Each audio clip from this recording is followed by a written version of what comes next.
দাঁড়িয়ে জুতা পরার ব্যাপারে হাদিসে নাকি নিষেধ আছে, কথাটা কতটুকু সঠিক? মোটা হওয়ার জন্য বা হাইট ডেভেলপের জন্য ওষুধ সেবন করা যায় আছে? টয়লেট আর বাথরুম একসাথে থাকে, আমরা গোসল করতে যাওয়ার সময় কি টয়লেটের দোয়া পড়ে যাব? খারাপ স্বপ্ন দেখা থেকে বাঁচার উপায় কি? সিগারেট খেয়ে মসজিদের ভেতরে যাওয়া যাবে কিনা? আমাদের গ্রামের অনেকে সিগারেট খেয়ে গায়ে দুর্গন্ধ সহকারে মসজিদের ভেতর প্রবেশ করে, তাদের পাশে যারা থাকে তাদের অনেক কষ্ট হয়। এ বিষয়ে দয়া করে কিছু বলবেন। সালাতে মনোযোগ তৈরির জন্য কি চোখ বন্ধ করে সালাত পড়া যাবে? কিভাবে বুঝবো যে আমার ইবাদত কবুল হচ্ছে কি না? কাউকে জন্মদিনের শুভেচ্ছা জানানো যাবে কিনা? গোসলের পর নামাজ পড়ার জন্য কি আবার ওযু করতে হবে? আমার বয়স 14, আমার অনেক চুলই পেকে গেছে, এখন কি চুল কলপ করা যাবে? প্রিয় দর্শক, আমরা ইতিমধ্যে অনেকগুলো প্রশ্ন পেয়েছি, চলুন আমরা তাহলে প্রশ্ন উত্তরে প্রবেশ করি। মিনহাজ রহমান আপনি লিখেছেন, গোসলের পর নামাজ পড়ার জন্য কি আবার ওযু করতে হবে? গোসলের পর নামাজ পড়ার জন্য আলাদা করে ওযু করার প্রয়োজন নেই, যদি গোসলটা আপনি সুন্নাহসম্মতভাবে করে থাকেন। সুন্নাহসম্মত গোসল কি? সুন্নাহসম্মত গোসল হলো শরীরের কোনো জায়গায় নাপাক লেগে থাকলে, সেটা কাপড় হোক শরীর হোক, সেই জায়গাটাকে আগে আলতোভাবে ধুয়ে ফেলতে হবে। এরপর 2 হাতের কবজি ভালো করে ধুয়ে 3 বার ঠিক অজুর মতো করে 3 বার কুলি, অজুর মতো নয়, অজুর নিয়ত করে একেবারে 3 বার কুলি, 3 বার নাকে পানি, মুখ ধোয়া, হাত ধোয়া এবং মাথা মাসা করা। এরপরে পুরো শরীরে পানি ঢেলে আপনি গোসল শেষে 2 পায়ের গোড়ালি পর্যন্ত ধুয়ে আপনি চলে আসলেন। তাতে আপনার অজু দিয়ে গোসল শুরু হলো, গোসল শেষ, অজুর শেষ কাজটা পাও ধুয়ে আপনি বের হয়ে চলে আসলেন। এরপর আলাদা করে আপনার অজু করার কোনো প্রয়োজন নেই।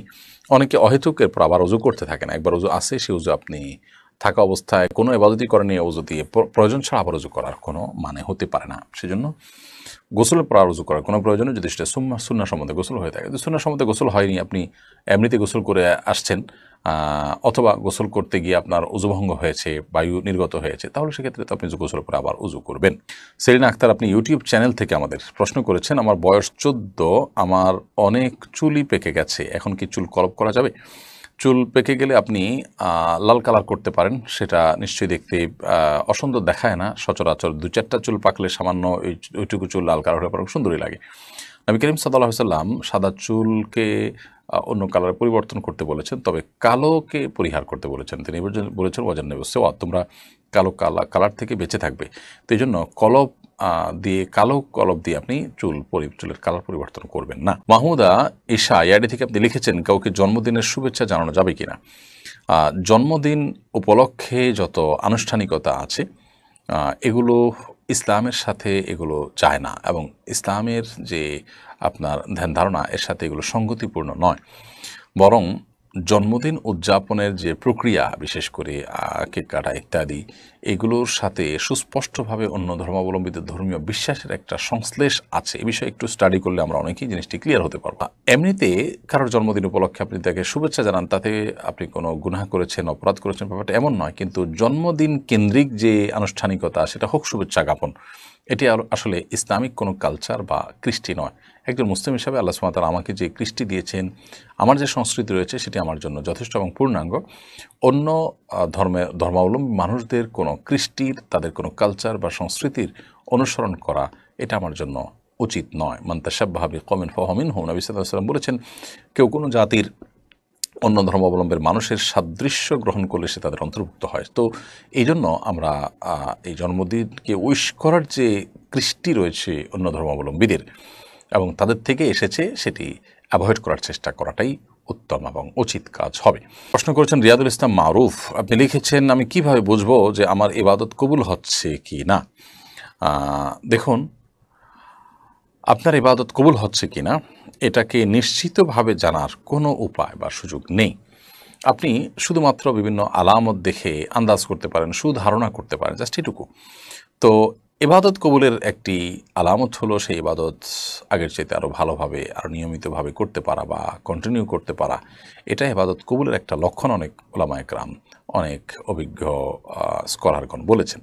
তো সেখান থেকে আমরা ধারণা করতে পারি যে আমাকে আল্লাহ সুবহানাহু ওয়া তাআলা একবার ইবাদত তৌফিক দিয়েছেন, এক ইবাদত আবারও তৌফিক দিয়েছেন, সুন্দরভাবে করার তৌফিক দিয়েছেন, কায়মনো বাক্যে আমি করতে পারছি, তাহলে সম্ভবত আমার ইবাদত আল্লাহ তাআলা কবুল করেছেন। তাছাড়া ইবাদত কবুলের যদি বাহ্যিক শর্তগুলো আমি পূরণ করে থাকি, হালাল উপার্জন থাকলো, শিরক মুক্ত থেকে আমি ইবাদত করছি, সুন্নাহ সম্মতভাবে ইবাদত করছি, তাহলে সেক্ষেত্রে সে ইবাদত আল্লাহ সুবহানাহু ওয়া তাআলার কাছে কবুল হচ্ছে, সেই সুধারণাই আমাদের থাকবে ইনশাআল্লাহ তাআলা।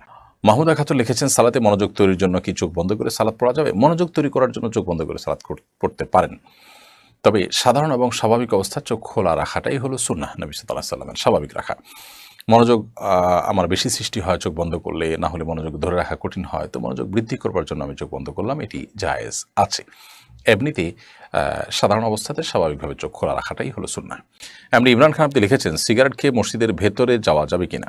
আমাদের গ্রামের অনেকে সিগারেট খেয়ে গায়ে দুর্গন্ধ সহকারে মসজিদের ভেতর প্রবেশ করে, তাদের পাশে যারা থাকে তাদের অনেক কষ্ট হয়, এ বিষয়ে দয়া করে কিছু বলবেন।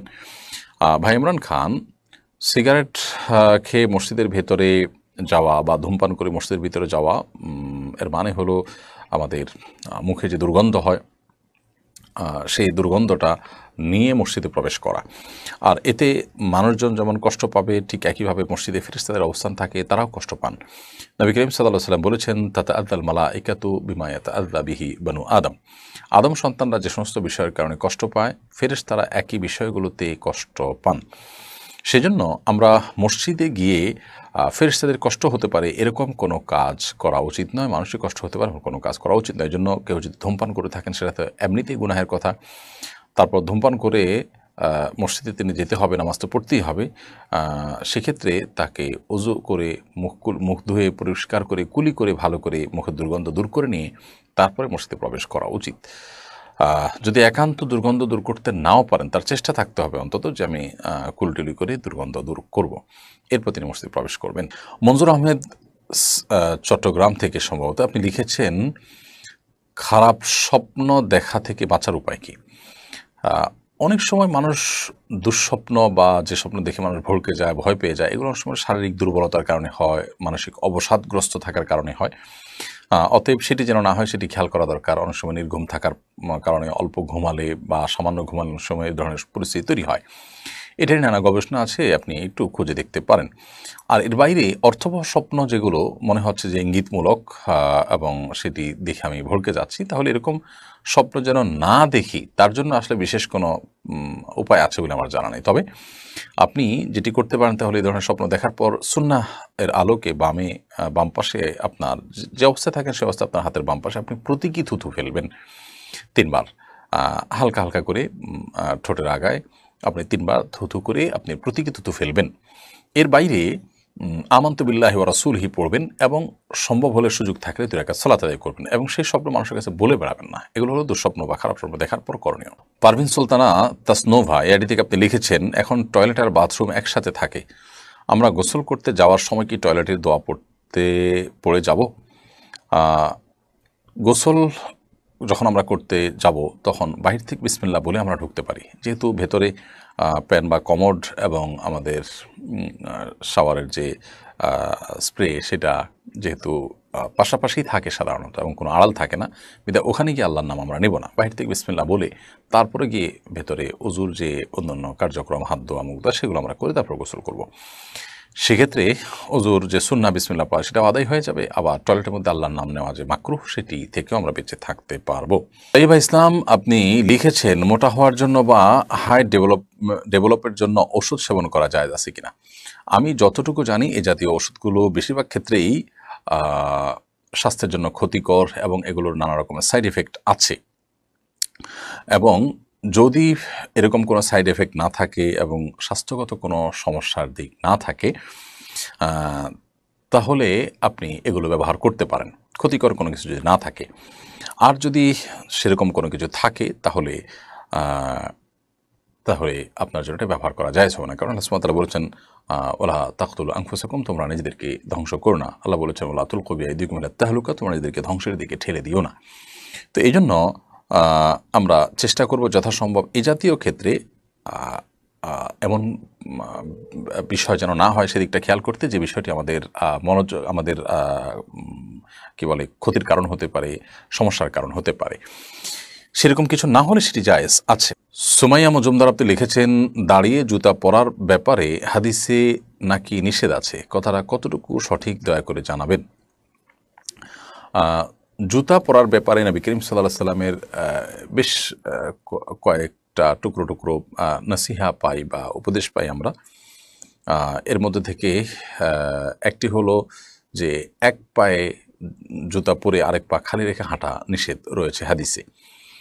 অতএব মসজিদ থেকে বের হলে বা বিভিন্ন সময় অনেক সময় দেখা যায় যে জুতার একটা এক মাথা আরেকটা আরেক মাথায়, তো প্রয়োজনে আমরা হাত দিয়ে নিয়ে যাব, দুটো একসাথে পরবো, কিন্তু শুধু এক পায়ে জুতা পরে আরেক পায়ে খালি রেখে হাঁটবো না। আরেকটি নির্দেশনা আছে নবী সাল্লাল্লাহু আলাইহি ওয়াসাল্লাম, সেটা হলো যে খালি পায়ে হাঁটা, মাঝে মধ্যে খালি পায়ে হাঁটা কিন্তু সুন্নাহ, সেজন্য আমরা খালি পায়ে হাঁটতে পারি। আজকাল অবশ্য ডাক্তাররা আমাদেরকে পরামর্শ দিয়ে থাকেন মাঝে মধ্যে খালি পায়ে হাঁটার জন্য। নবী সাল্লাল্লাহু আলাইহি ওয়াসাল্লামের সুন্নাহ এটি, এবং এটি আমাদের স্বাস্থ্যগত উপকারও যেমন বয়ে আনে, ঠিক তেমনিভাবে আমরা সুন্নাহ আদায়ের নিয়তে যখন করবো, নবী সাল্লাল্লাহু আলাইহি ওয়াসাল্লামের অনুসরণ নিয়তে যখন করব, তখন এর মাধ্যমে আমরা সওয়াব লাভ করব। অতএব আমরা চেষ্টা করব ইনশাআল্লাহ বিইذনিল্লাহ এই সুন্নাহটাকেও জিন্দা করার। কিন্তু এর বাইরে আপনি যেটি লিখেছেন যে দাঁড়িয়ে জুতা পরার পরে নিষেধাজ্ঞা আছে, আমার জানা নেই যে এরকম কোনো হাদিস আছে দাঁড়িয়ে জুতা পরা নিষেধ।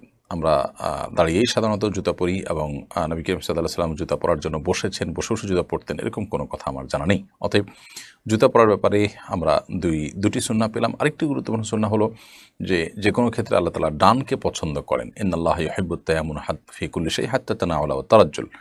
সব বিষয় আল্লাহ সুবহানাহু ওয়া তাআলা ডানকে পছন্দ করেন, সেজন্য একজন ইমানদার জুতা পরার ক্ষেত্রেও ডান পা আগে পরবে, বাম পাও পরে পরিধান করবে। এটি জুতা পরার সুন্নাহ আমরা বলতে পারি।